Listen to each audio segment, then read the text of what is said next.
Good afternoon, everyone. Thanks for joining us. So today we're going to, very timely topic, talk about disasters and what is our obligation to our patients and what do we do about our family. Okay, so really there's three ways we can think about our obligations. We can think about our ethical obligations, which should be guidelines and protocols established by professional organizations that oversee clinicians. Legal obligations, which of course are rules or laws established by local, state, tribal, or national governments. And then our moral obligations, our own personal feelings, our ideas about what's right, what's wrong, what are we, responsible to do. One thing that's a good thing to think about, sometimes you get used to the specific types of disasters you might have in your area. If you live on the coast, you're thinking of hurricanes. You live in the north, you're thinking of snow, whatever. But it's a good idea to sort of expand that. And I want to talk about all the different kinds of disasters you could be responsible for responding to, and then all the barriers that exist. The sooner we start thinking about these things and the what ifs and how would we handle, I think the better response we'll be able to have. So all the barriers to response I could come up with.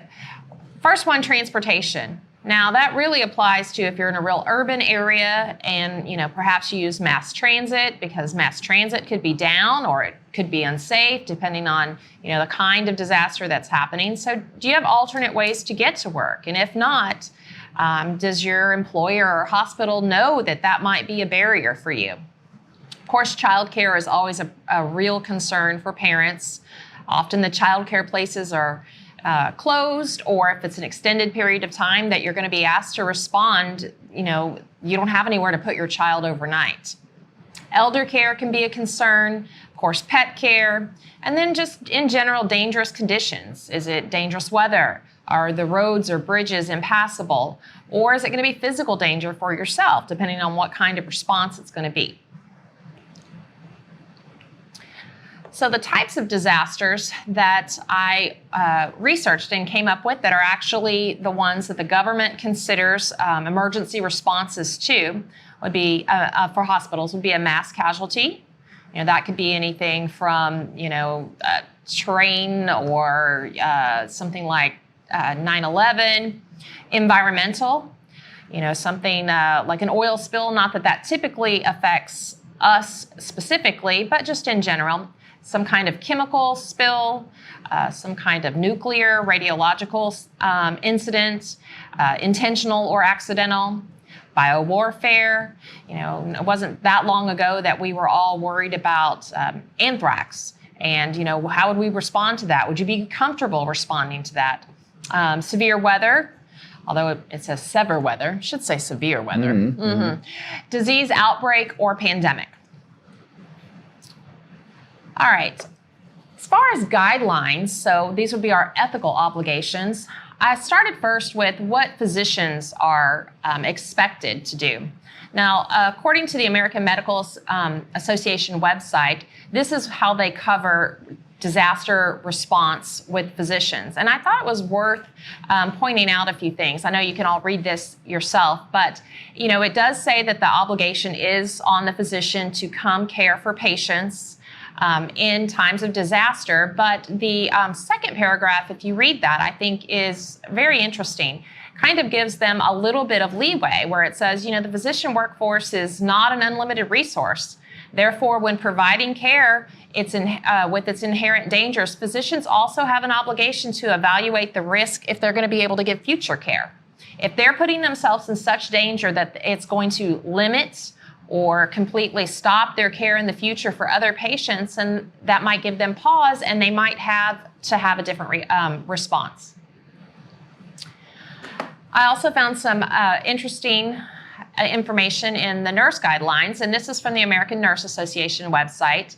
And this is, their response is that the nurse isn't, required to respond or suggested that it is their obligation to respond. But they also give them a little bit of leeway with talking about that they also owe the same safety and care to themselves as they do to others. Now, I know we've all read about nurses being let go with not responding in certain situations. There was some publicity about that recently with some hurricanes, and nurses not feeling safe or had nowhere to leave their families, and their employers terminated them. So I think this is a worthwhile discussion to have with your employer about different situations that may be specific to you and how it needs to be handled, so that when you get to this type of situation, you have some sort of plan in place. And that leaves us with our perfusion guidelines. We don't have any.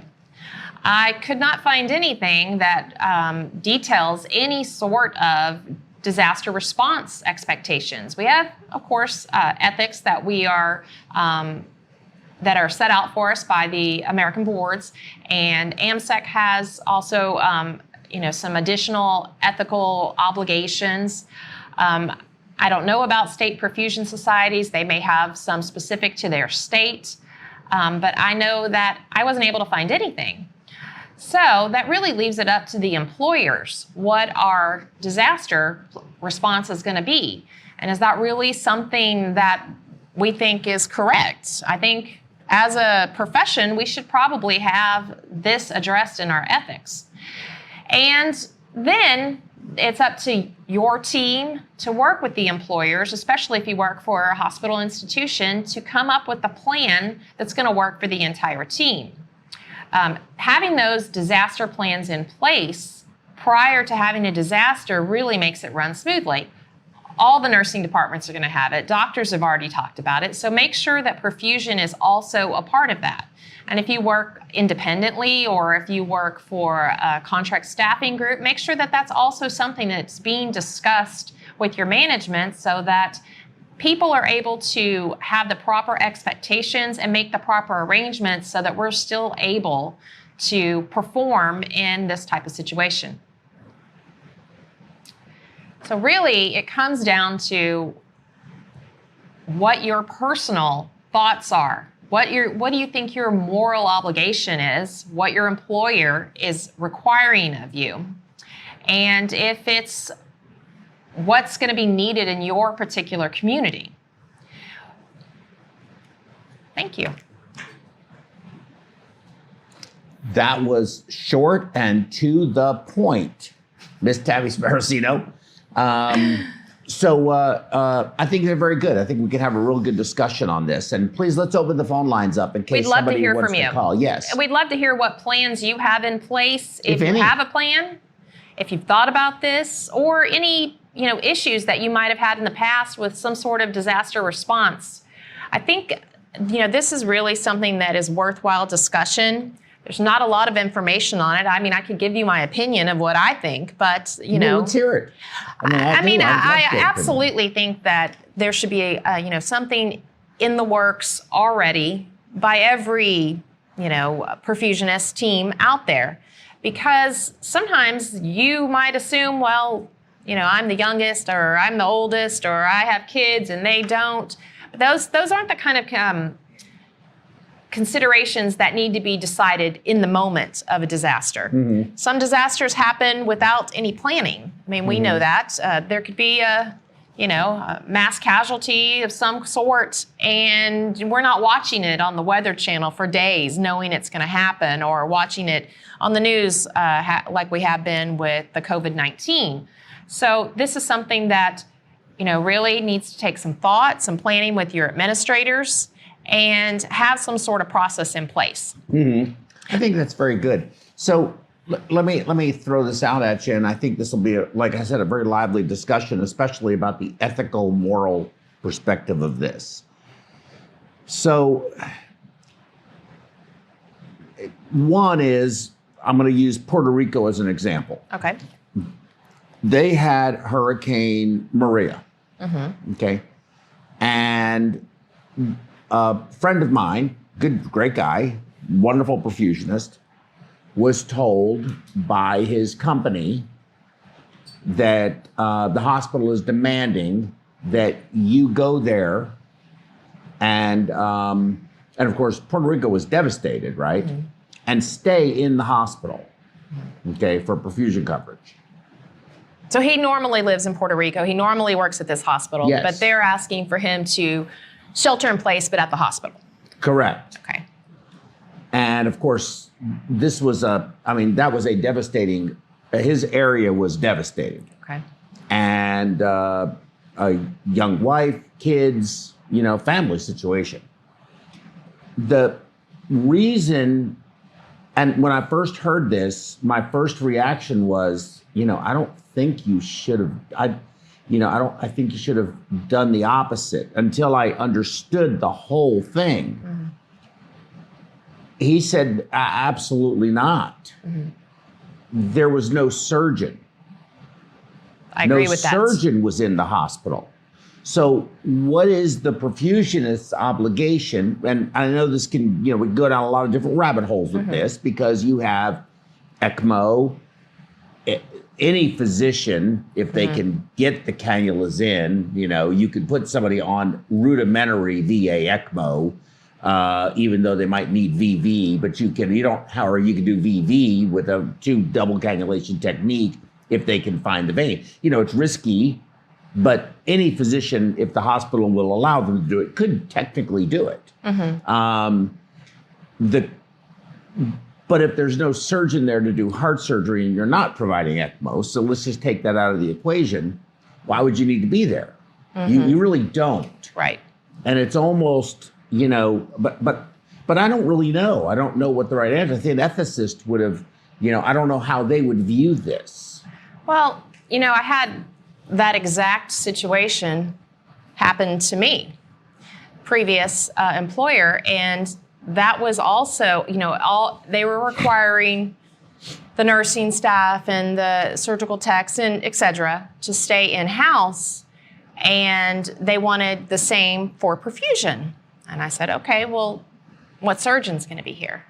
Assuming that it was a bad weather situation. We, had a hurricane. Harvey?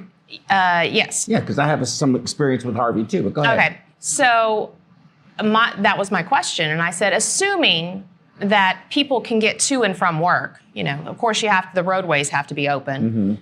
If you don't have a surgeon here, especially there, because they were very specific about who could cannulate for ECMO, had to be an approved, cardiovascular surgeon. So it's not, if our cardiovascular surgeon isn't there, I don't see why we would need to, stay in-house. And I won the argument. And I did a heart every single day that the hospital was closed, but I was able to get there to and from.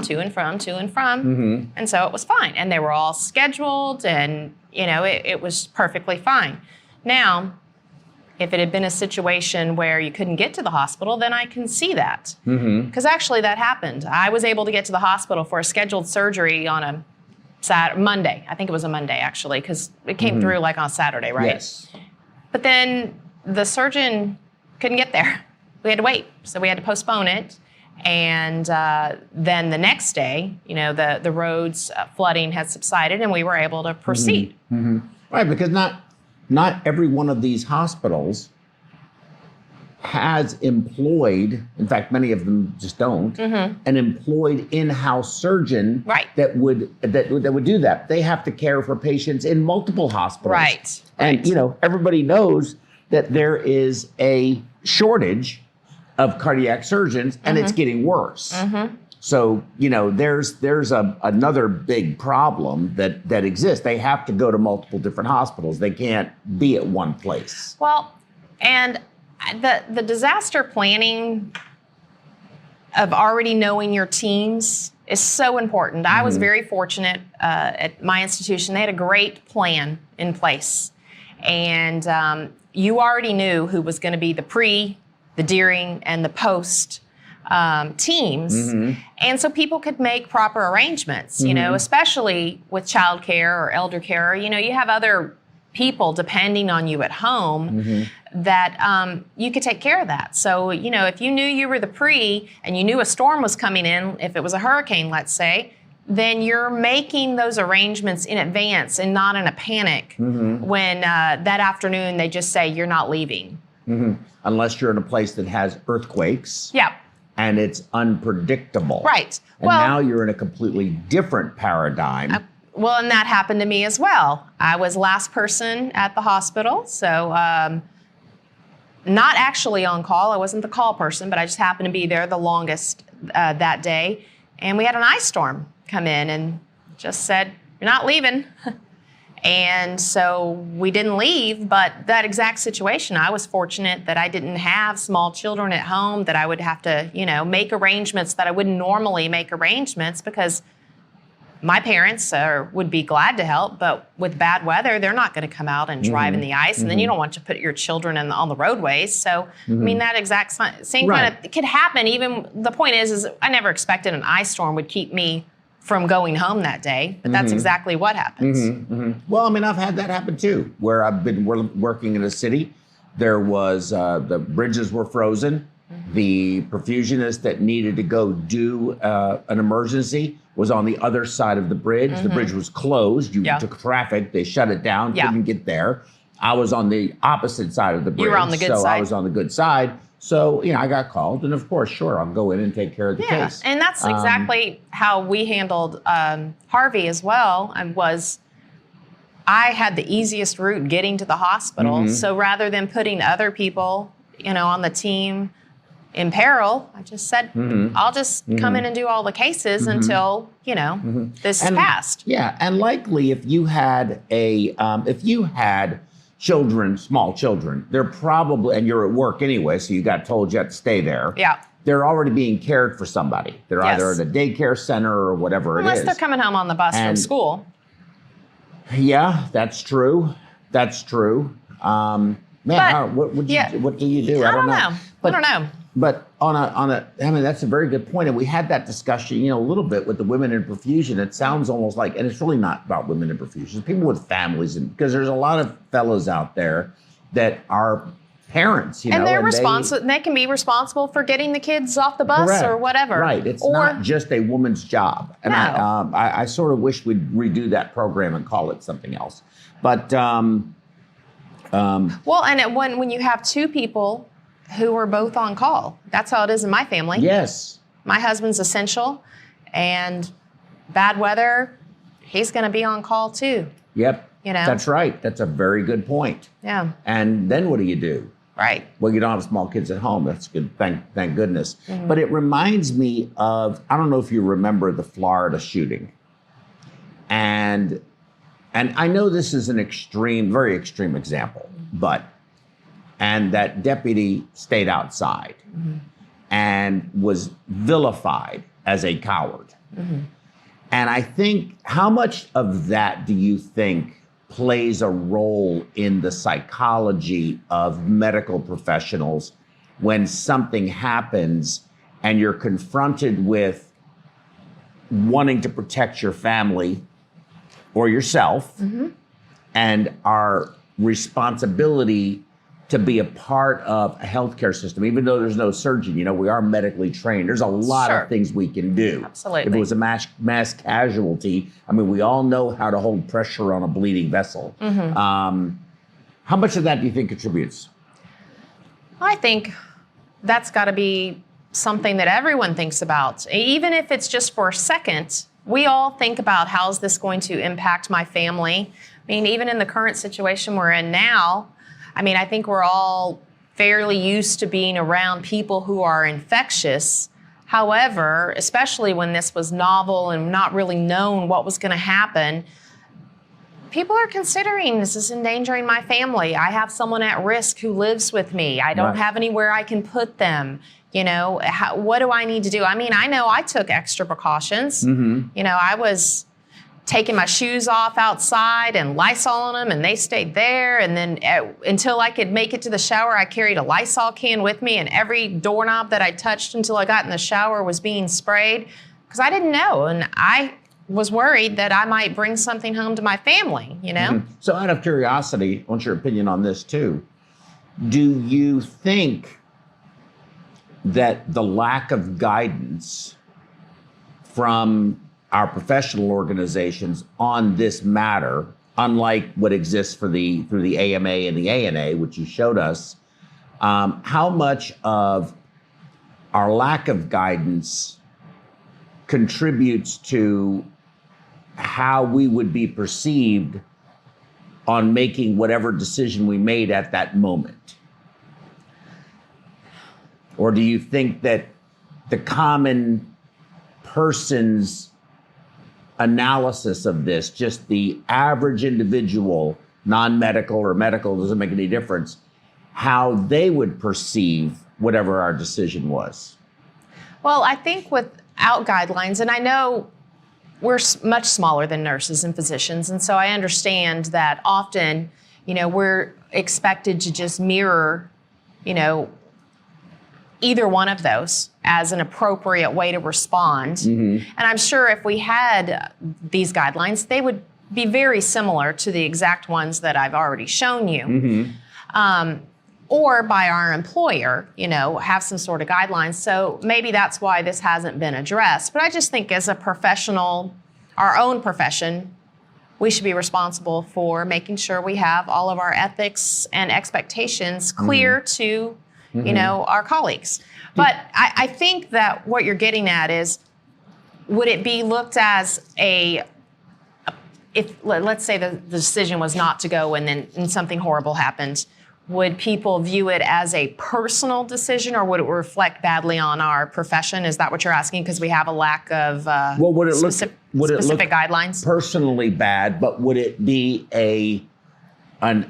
for lack of a better word, would it be a sort of a reasonable defense or unreasonable defense by that person to say, look, I have no guidance? Or is it really a common sense personal, would it be viewed in a common sense personal way?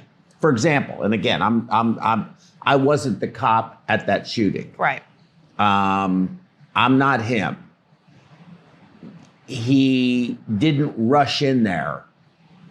Had he, I'm sure in his mind there's a good chance I'm going to get killed, and we have self-preservation. But society viewed that as you had an obligation. You took the job. I think you wear that badge. Yeah.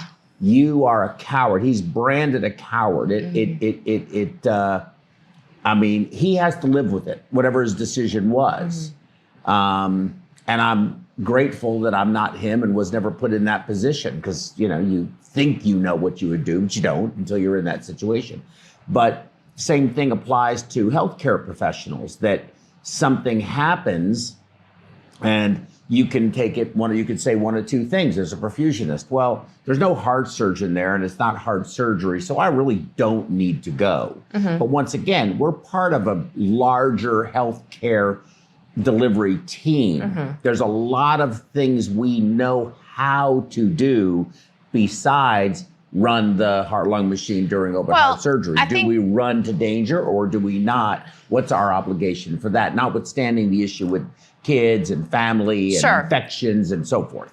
I think probably anyone would agree, common person or someone in the medical profession, that when you go into medicine, especially something like a hospital where you're providing, urgent type care, that you have at least a small obligation, no matter if your employer doesn't tell you to come or demand that you come, to provide care. That's the field we're in. Going back to that police officer, that's his job.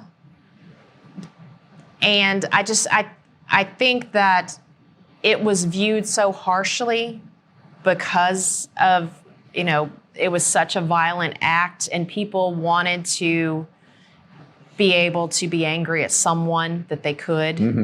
And I don't think necessarily that healthcare is a good parallel for that, because I don't see a lot of people just saying they know someone's in the hospital needing help right then, and they're the only one that can go do it, or they're needed, saying not doing it. It's not happening. Now, they might be mad because they said, I'm not on call, I've already told you I have small kids, but I just don't see that happening. It's not a good parallel. Right, because he was, I'm sure, struck with fear in the moment. Yeah.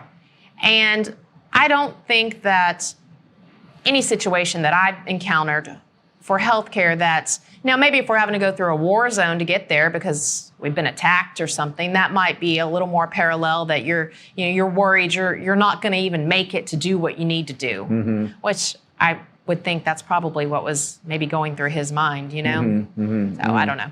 Yeah, probably so. So, I mean, I think those are really good points and really good thoughts. Does anybody have anything? Text, send anything in.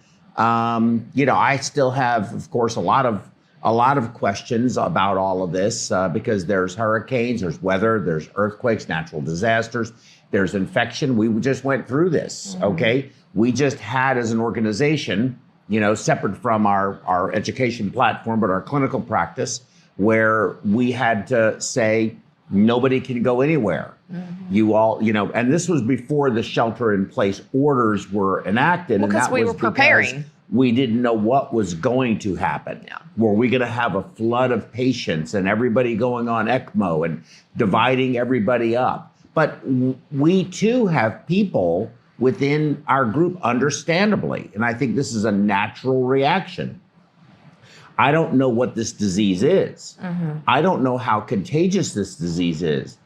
If I get this, am I going to infect my whole family? What's the lethality of this? There was so much uncertainty and unknown with this, but yet I feel like this is a good example of what is the morally and ethically right thing to do. Do you say, okay, we're going to sacrifice the single people first? No. And then we're going to sacrifice the people. But no, I'm serious. It's a good question. I mean, do we expose, not sacrifice, expose those people first? Yeah. If you have kids at home or people at risk at home, you go down the list. If you're single and you don't have that, you go to the front of the line. Is that the right thing to do? Well, or is that unfair? Is that reasonable? It's a little bit unfair, but I think if you worked within your team, that perhaps you could come up with something. Because actually, my previous institution used a little bit of that kind of thinking with your pre-response team, your during the response team, and your post. If you had enough people on the team, which often perfusion teams might be small, so it didn't make a lot of difference. But if you could go to people who don't have very small children at home, the very small children people got put at the bottom of the list to be able to either be excluded completely from the response, if that was possible, because you had, lots and lots of OR nurses or whatever, or in our case with a small perfusion team, be the last responder so that during the storm, let's say, you're at home, caring for them because maybe you don't have care. And that's another point to bring up, which is, it's tricky. I understand both sides of it. But if you're required to come in and you really have no one, and you're fine with it, but you really have nowhere to put your child, should they allow you to bring them? And then, you know what I mean? I've worked at different places. One place was, yep, if you have to, and, bring them because we want you to stay here, for the duration. And then other places say, no, we can't be liable for children being in a, non-child friendly kind of place. Yes. And what do you do about that? Unless you had a daycare center right. in the place. And I'm not talking about a place, because I've never worked anywhere that had that kind of situation. And then where do you provide for all these people that you're requiring to stay to sleep if it's multiple days? Because I've been somewhere where they said, it's not going to be fancy, but we're going to have a bed. A gurney. A something for you to sleep on in a place that is away from clinical care. And I've had other places that said, good luck. We got a couple beds, but that's not nearly enough for how many people we're requiring to stay. So, if you want to make a pallet on the ground in the lounge, go ahead. So, and you understand that they're not built to house so many people overnight, but it should be something that's kind of thought about. And it's not thought about, but that's the time to have your go anywhere My Pillow.